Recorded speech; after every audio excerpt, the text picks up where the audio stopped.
and today we're going to be learning how to use salt and watercolor. So I have here some watercolor paints. You can use liquid watercolor for this. I just have these cakes here. So today I'm going to be using Morton's iodized salt. This is just regular table salt that you can get anywhere. It's about, I don't know, I haven't bought salt in so long because it's such a big box. I think it is probably $1.50 for a giant 4-pound box of salt. So it's a really affordable material. I also have pink Himalayan salt. I can't seem to find my kosher salt. I think my husband might have grabbed it. So, because you know, it's food stuff, not art supplies. So I have this Himalayan pink salt. I did an experiment in a previous video and it works exactly the same as regular sea salt. It's the Himalayan pink actually just comes from iron or rust. So this is actually just rusty salt. It does have a little bit different of taste, but as far as for art materials goes, it doesn't have an impact. The difference here is the size of the crystals. So regular table salt has a lot smaller crystals than this, probably like 1/8 of the size. So this is kind of cool, so you can see what it looks like with larger crystals as they melt with the water. So I also have just a cup off camera. I'm not going to put them on camera because it doesn't fit underneath my phone here. So I have a cup of fresh water, just regular water from the tap, and then I have salt water. And I have that in 2 different colored cups so that I don't get confused. I'm going to do one painting with regular water and one painting with the salt water. And I'll show you those effects because I did a video, but YouTube did not like the music for some reason, even though it is royalty free. So we're just doing it again. No problem, YouTube, we got you. So I made this galaxy painting. You can see this lovely texture here. That's what the salt does. Spoilers. Sorry for the spoilers. But it's really cool to see that when the salt melts, this is just regular table salt here. When the salt melts into the water, it really gives this cool effect, almost like estuaries from a river, or little veins, maybe there's some little washy parts there. And depending on how much salt you get and how wet your paper is will determine the amount of melting and these little pockets you get. But it is kind of an abstract, unpredictable thing. You can control it up to an extent by controlling the amount of water and the amount of salt, but it's a mineral and it's going to dissolve at its own rate and its own time, and it's going to interact with different pigments and colors in different ways depending on how heavy your pigments are, how much you've put on. So there's just so many variables to be able to really control it in any kind of scientific way. So it will just give you a random effect, which I think is really cool. And then I like to take that random effect and turn it into something a little less random. So I made this into a galaxy. Put some stars using acrylic paint splattered on there. And then for this side, I use the salt water. So you can see that the salt water has left these really larger cells here. And I only put salt water here in the center. On the sides, it's that chunkier sea salt. And the chunkier sea salt really didn't do much here, and I'm not sure why. Again, it's kind of unpredictable, but it didn't melt as well as the regular table salt. So I definitely prefer the regular table salt over the sea salt, but I am going to show you in a tiny little section what the Himalayan pink sea salt does. I used Himalayan pink sea salt down here, and I used the kosher salt up here. Can't seem to find my kosher salt, but kosher salt is just sea salt that has gone through a different process, has nothing to do with what is in the salt and more to do of how it's manufactured. So if you have sea salt or kosher salt, both will work. You could also experiment with some larger chunks of salt. I know that you can get rock salt that you can shave or cut pieces off, and that might be a fun experiment to see see what happens there. But basically, as the salt moves, it also moves the pigment with it, which is why you get these little rings of pigment. And then underneath it is where the water has spread. And the salt actually does absorb some of the water and pigment as well. So it leaves a little bit lighter spots. So I just think it's a really fun effect. I'm just going to do something abstract today, but here's some things that you can do with your paintings afterwards. You could do an ocean scene, do some sand and some little waves. And the sand, you could put like a lot of sea salt in or less sea salt in, depending on what texture you want your sand to be. And then for the waves, you can just do a lot of salt, so you get these lots of little marks. So maybe less salt for the sand, more salt for the waves. For the galaxy, I just like sprinkling it on kind of randomly, and that's because I want all these light and dark areas, almost like stars and nebulas, are coming through there. So I have my paper taped down. Whenever I'm doing watercolor, I like to tape down my paper just so that it's not warping or getting away from me. The other one that I did is a little bit warped, but that's because of how I had it kind of sticking on my wall so that I could show my students. So I have my regular water, and I'm just going to use that first. I also have some paper towel next to me so that I can wipe off and dry off my brush in between. So I'm making sure I use my regular water here, and I'm just going to work wet. So when I'm working with salt, I like to work wet. I like to wet my paper, and then I like to lay down my pigment, and then I'm going to add more salt. And that's because if you have dry watercolor and you put the dry salt on, it's not going to do its salt magic. The whole reason why it works is because the salt is dissolving from the water that you have on there. So the more water you have, the further the salt will be able to dissolve. If you have a little bit of water on there, what will happen is the water will absorb into the salt, and it will leave a tiny little mark, but it won't be as dramatic. So not that that's wrong or anything like that. It's just depending on preference and what type of result you're looking for. Okay, so I don't have my tape down very well because this is masking tape and not artist tape, and it will probably still rip up my my paper underneath, but it's what I'm working with. I am out of my blue painter's tape, so I'm using this masking tape. You can take your masking tape and put it on some fabric over and over, and it'll make it a little less sticky. So that's a little tip you can use. So you know, I think I'm actually going to do that beach scene that we were talking about. So I'm going to take this sandy color here. It's like a yellow ochre. I'm going to activate with just a little bit of water, rubbing back and forth. And I'm just going to do a little sandy shore.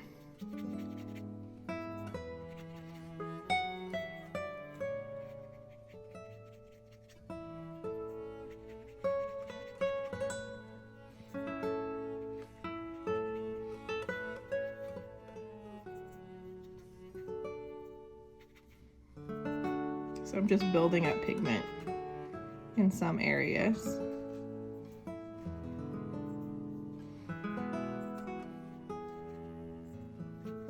And then while that's wet, make sure I put that in my fresh water. I'm just going to take a little bit of salt.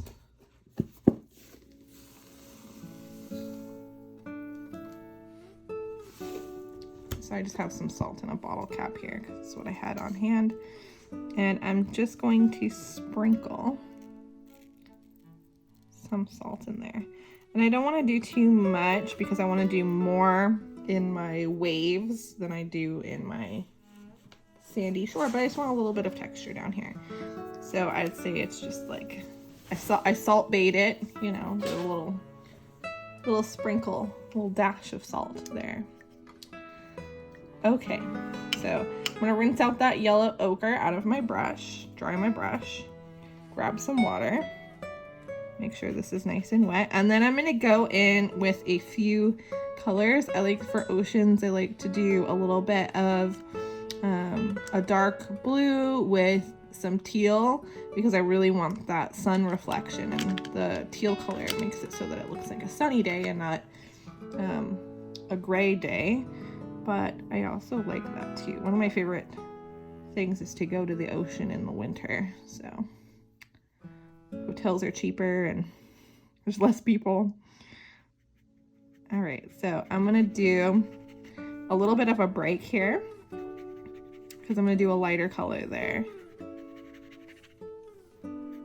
because that's where the ocean, the water just kind of washes up. So I'm gonna add some white in with the blue there.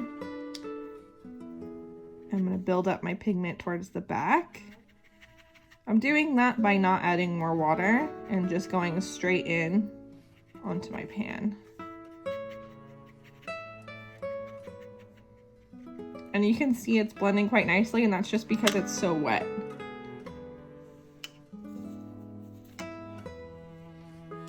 If you're using something other than watercolor paper, I'm using watercolor paper today. If you're using something other than watercolor paper, like a mixed media paper or just some cardstock, you definitely want to be cautious with the amount of water that you're adding so that you don't tear up the paper with your brushing. So this is just a slightly darker. It still is a little bit towards the teal side. It's not a very purpley blue or anything like that. If I were to use more of an ultramarine blue, it wouldn't blend as much with this turquoise that I have here. I would say this is a very teal blue.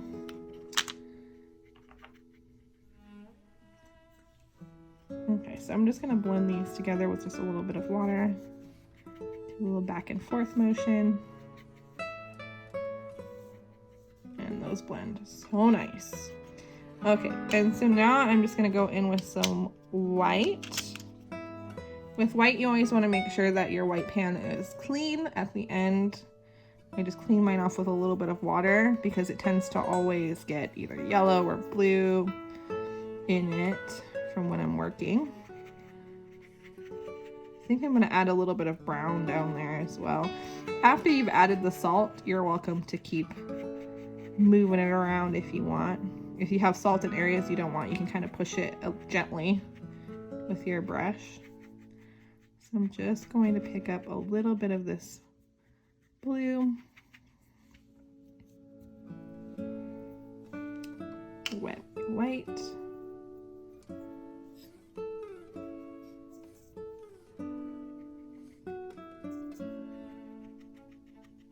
yeah, okay, so I think it already looks like an ocean right now. I didn't actually get blue in my white. That's pretty rare for me.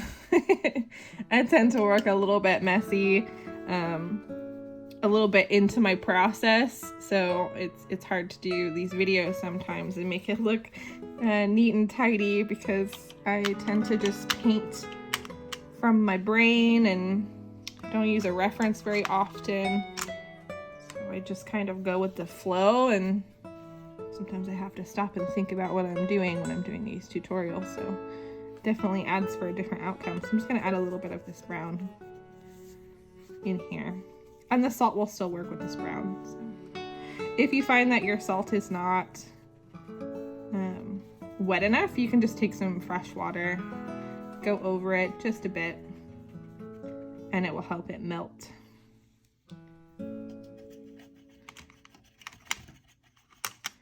Okay, so now just gonna go in with just a little bit of water down here because it's a little bit dark for me. I'm gonna go in with my salt. So down here, I'm gonna go in with, oh, maybe up here, I'll do up here. I'm gonna go in with my Himalayan sea salt. I'm just gonna grind that right on there. So that's in the dark area. Just wanted to show you the difference. There's not much of a difference. I tend to usually just use regular table salt. I'm gonna go heavy in with the salt up here because I really want some white peeking through. And you can see that it's just slightly larger crystals up here than down here.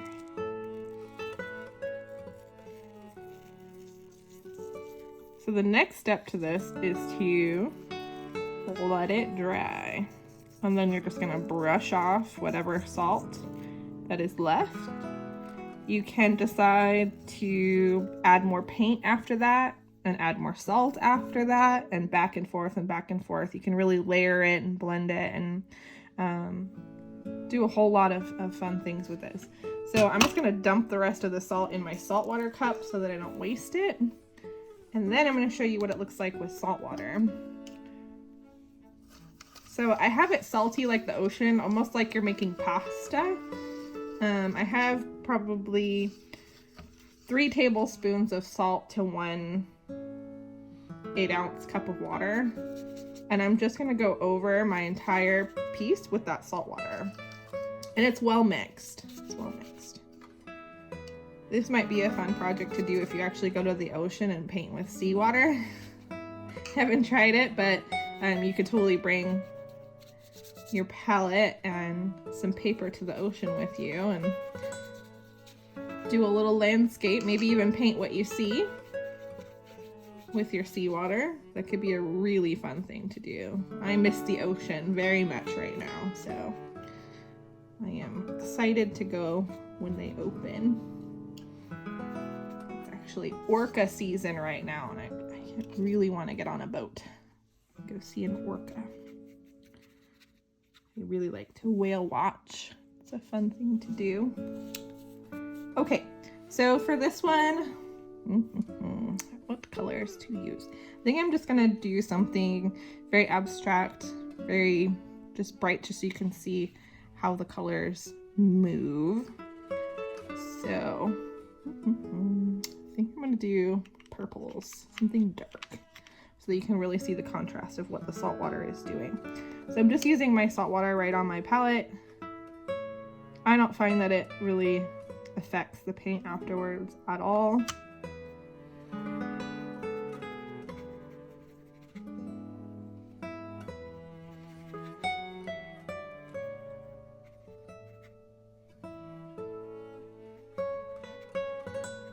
And I'm just gonna build up in some areas. This will probably end up being a galaxy. I do tend to gravitate towards that. No pun intended.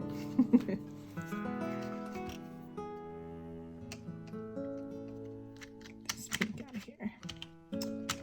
Come on, pink. So I really recommend using a palette like this if you can, because they actually sell singles of a lot of colors. So if you go to a lot of art stores, you can get singles of the colors. So it's actually really cost effective, because I find that when I'm using watercolor, I run out of one color. Like if I do a lot of landscapes, I'll run out of a particular green that I really like for trees or something like that. And though you can mix watercolors and make custom colors, it really just makes it a lot easier when you can spend, 50 cents to $1 and replace your color instead of buying a, sometimes $100 palette, sometimes even $10, and that's, $10 is a lot for just one color. And, I may not ever use, one of these colors in here, and so I don't need to repurchase that one. I know a lot of art supply stores that sell their own brand as well, and a lot of them will fit into other palettes as well. So a lot of them are this particular shape, and so you can mix and match different brands, which I find really, really helpful, because even if a brand is well known and you really like them, sometimes they just have one color that is just not it. It's not great. So I'm gonna go with this blue.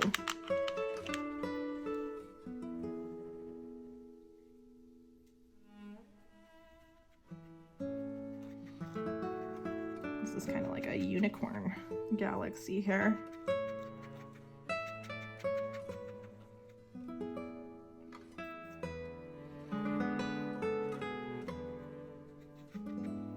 If you have an area that you think is too damp for salt, like I have a little bit of a puddle happening over here, you're welcome to just use a paper towel and dab that out, or you can do like I'm doing.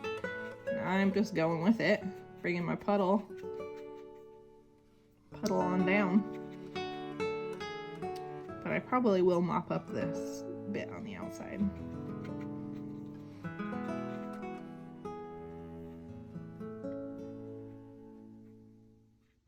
This could almost be a geode.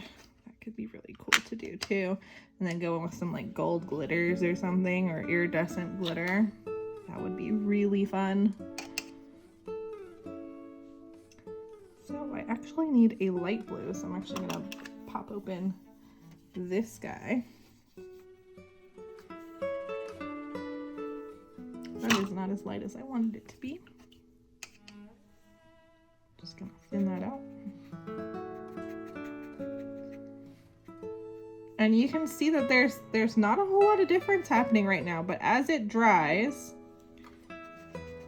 you're gonna see a huge change in the watercolor. And it's gonna take a few hours for this to really dry out to where it is dry enough for you to flake off the salt. You really want to make sure that the salt is dry and the watercolor is dry before you take that off. You can use a blow dryer at a certain point. If you use a blow dryer while it's wet like this, you're just going to blow your pigment around, which is not recommended. But if you wait a bit, you'll definitely be able to get a blow dryer to this without spreading your paint around too much. I feel like this is really washed out in here, so I'm gonna fix that. Build up my pink again.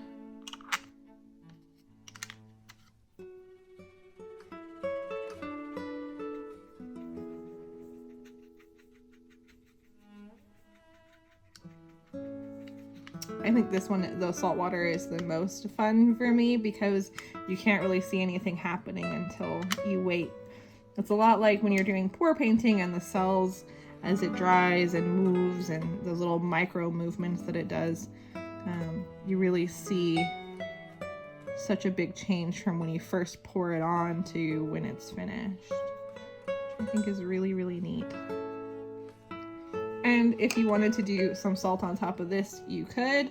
If you want to just leave it and see what the salt water does, which is what I'm doing, you can do that as well. I think this is kind of a fun light pastel color, and it's going to lighten even further once it dries.